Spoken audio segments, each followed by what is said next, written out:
On this episode, we use James C. Davies' theory of revolution and the concept of confirmation bias to explain why it is that public policy seems stuck in this cycle of excitement. Oh, this is a good new idea. Oh, dang it, it didn't work. Oh, here's another new good idea. That one didn't work either. Why we are stuck in this cycle. Take a look.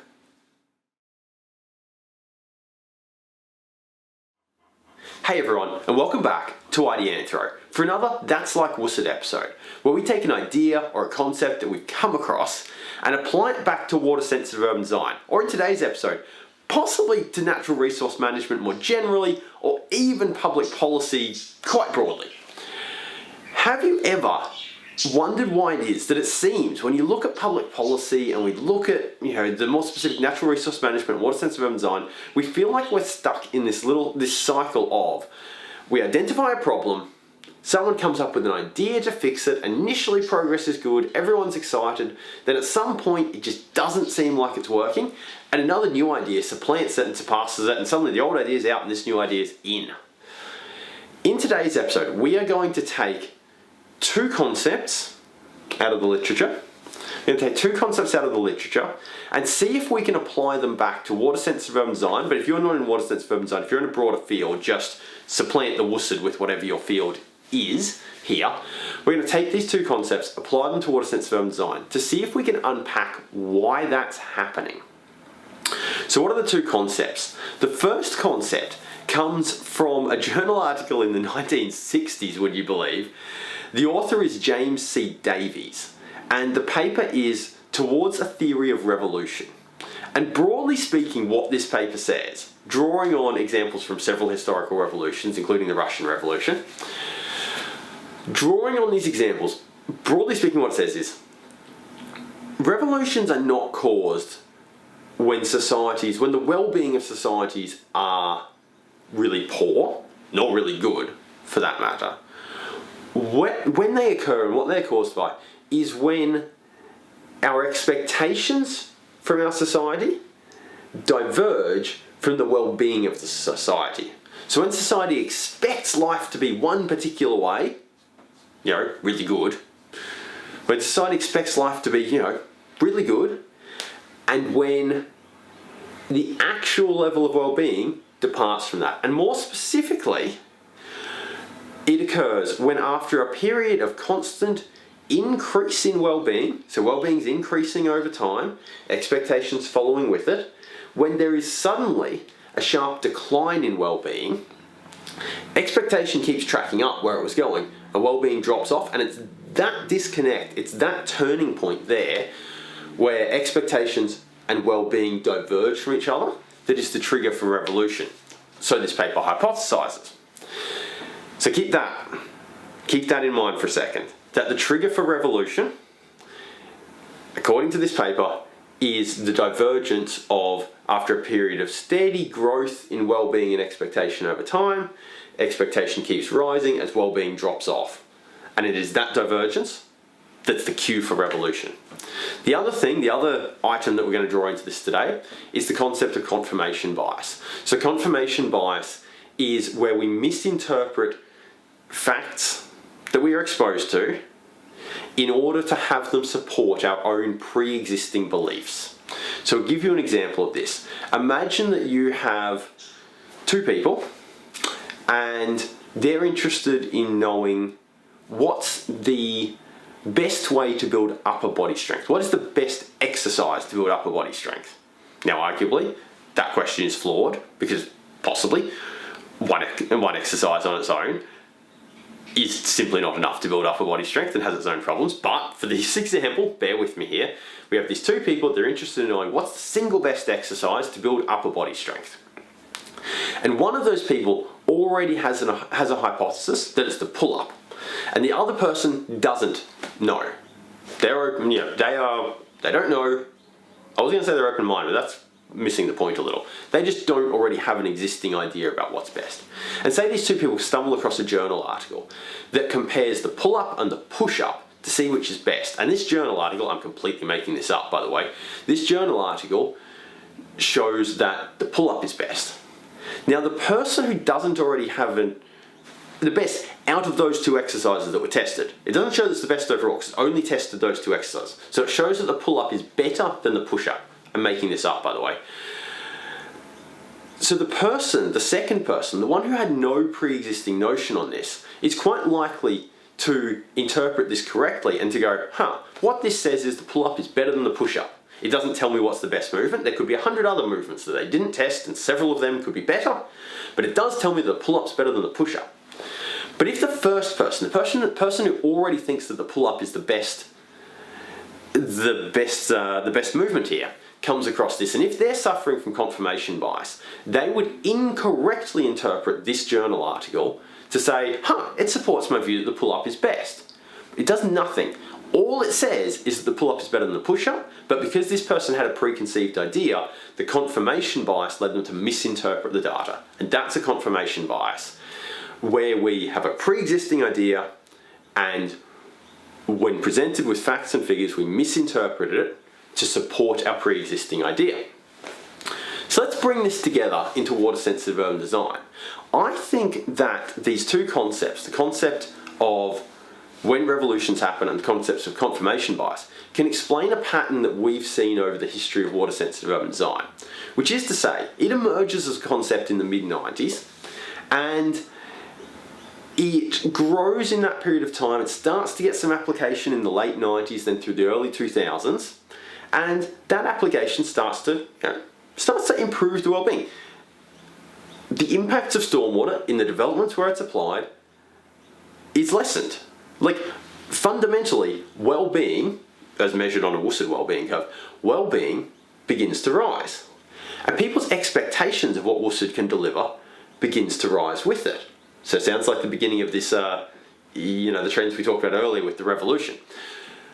So WSUD well-being, it starts to be applied on several developments, has some success, well-being begins to rise, expectation begins to rise. It gets applied more broadly. Some of these higher profile developments like the Coomera Waters of the world and the Bell Vistas of the world, they get applied. Well-being rises even further and more people start to pick it up and apply it, expectations rise with it. And then at some point here, this is tracked up quite a way, and we get to 2006, 2007, where stormwater treatment objectives are implemented. And everyone's like, sweet, we've got this great concept, it's working well, we now have these objectives that means that everyone's gonna have to do it. It's not just these few little people who are doing it, everyone's gonna have to do it. And so expectations are like, sweet, we've got to here, and like, sky's the limit, we're going up. Stuff's gonna be tough, it's gonna be tough to do it, but our expectation is sweet, we're gonna knock this out of the park. Unfortunately, there's a wave of really badly designed water-sensitive urban design assets, and actual well-being, actual practice on the ground goes and falls off a cliff. There are some decent assets built in that time, but relatively what people see is all these poor assets. So suddenly we have the divergence of expectation and well-being, expectation and reality, just like in the revolution, just like in the revolutionary example. And a revolution actually takes place because a number of local governments in Queensland implement stormwater offsets policies. Now, I need to point out here, just because I'm about to start talking about confirmation biases and cognitive biases here, I need to point out, I do not think that off-site solutions or stormwater offsets as they currently are applied in Queensland are a good idea. I can understand why they've been applied, but I don't think they are a good idea. And I just need to put that on the record so you can understand that as I am about to talk about cognitive biases, recognise that I may be suffering from confirmation bias of my own right now and might not be able to see it. I just want to put that out there. So what happens is, we have this divergence, and so people they're primed for revolution. And so we start going and looking for alternatives, right? Because, reality's bad, what else can we do? We've had this period of rise, what else can we do? Offsets were one thing that popped up on the radar of stormwater at that particular time. And so, in my opinion, offsets are the revolution to failed WSUD assets. The problem here, and this is why we bring confirmation bias into the story, is that I think in seeing this, seeing the poor WSUD looking for another solution, I think that we have suffered from confirmation bias. It's essentially, it's like grass is greener on the other side syndrome here. Because we were so primed for a revolution, any idea that pops up has potential, and once we've decided that it might have potential, then confirmation bias stops us from seeing all its potential flaws. And so the new idea, so we've had the divergence, we've had the revolution. I'll scoot back over this side of the screen. Now we have the new idea starting. It gets a few wins on the ground, a few, people implement. For example, with off-site solutions, you can go out in Queensland now and you can see projects that people have built with that money, right? So you can see the first early wins on the ground, and well-being, it looks pretty good on the ground. And so we're like, sweet, that reinforces, we've decided that offsets are good, that's going to reinforce that. And this is confirmation bias at play, because what we're not seeing here is all the things that could be wrong about this. We're just biased, I think, to notice what's working good at this stage. So my prediction here will be that what will happen in this sphere is we'll continue to see some more wins happen on the ground in offsets, and our expectations of offsets will probably continue to rise with it. But I'm gonna put a bet out there that in the not too distant future, 5 years, 10 years perhaps, we're gonna hit another divergence point. And I'm confident to make this prediction because my analysis of the situation says that offsets can't deliver on our expectations. Where our expectations got to from WSUD was really, really high, and the current status quo of WSUD couldn't deliver on that, and so we had the divergence. But the problem here is that I think our offsets expectations will continue to grow in the same way, and then we'll figure out that the way they're currently being applied is fundamentally flawed. We're going to have another divergence, we're going to have another revolution. We'll be like, oh, dang, these offset things, they're no good. What else should we try? And I think this is a cycle that we see just in general with all sorts of policy. So it's one thing to be like, sweet, that's the pattern, I've noticed it. But it's another to try and draw out, okay, well, what can we do about it? Well, I think noticing the pattern here is half the battle, because what it can do is, if we are aware that this is a cycle that potentially happens in public policy, is potentially happening in water-sensitive urban design, we can keep an eye out for it and make sure that at the critical period, right, when expectations and well-being have been rising together and they suddenly diverge, that at that point we're aware that we are primed to, one, look for revolutionary new ideas, but also, two, that confirmation bias presents a real risk. So where we hit this point, what we should be saying to ourselves is, I'm in a sweet spot where I'm at a really high risk of picking one idea, wedding myself to it, and just going with it.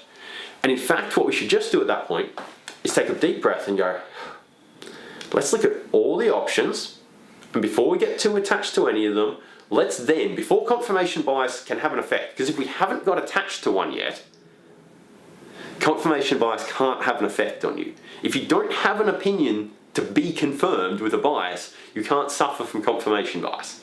So at that point, when the divergence happens, we should take a deep breath, go, okay, what are all the options as best we see them, and what are the pros and cons?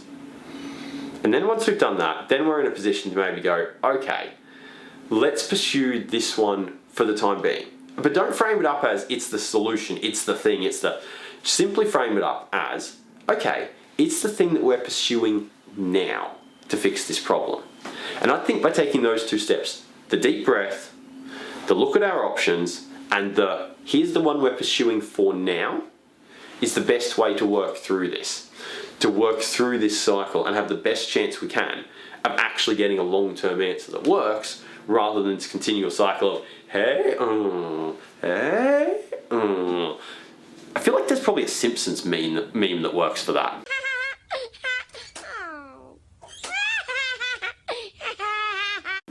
And that's it. That is this episode. I'm really curious to know what you think of this idea. Does the cycle ring true? Does the theory of revolution, as presented by Davies in this paper from many a year ago, does that ring true? And does confirmation bias fit into it? Do you think that could be having a play? By all means, let me know what you think. There's a few ways you can find us. You can find us at ideanthro.com. There's a contact page there with contact details. Unsurprisingly, it's a contact page. You can hit us up that way. You can find me on LinkedIn. You can find the videos on YouTube, search for Ideanthro. You can find videos on Facebook, search for Ideanthro. There's too many ways for you to get in contact with us. I know you'll figure it out. But for now, that's it. Thanks for tuning in. We'll see you next time.